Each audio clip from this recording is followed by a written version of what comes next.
Татарстанда урып жию компаниясы дәвам итә. 1 гектардан уртача уңыш 41 центнер. Алдыңғылар рәтендә Нурлат районында бар. Әлеге районның яшь комбайнчылары Татарстан дәүләт телевидениесе игълан иткән хезмәт кешесен данлыйбыз бәйгесенең финалына чыгу өчен тырыша.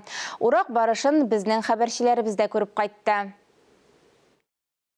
Республиканың иң көн ягына урнашкан Нурлат районында урып җыю эшләре беренчеләрдән булып башлана. Механизаторларга беренчеләр рәтендә тәмамлау максаты да куелган.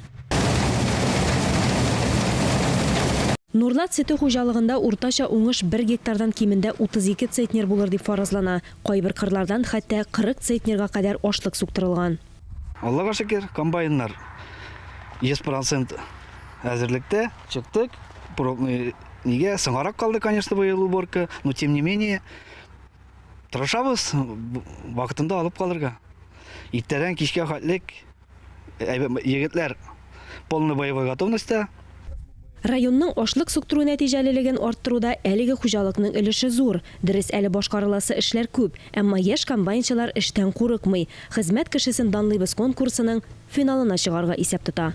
Алия Галиуллина, Дмитрий Второв, Александр Решеткин, Татарстан яңалыклары, Нурлат районы.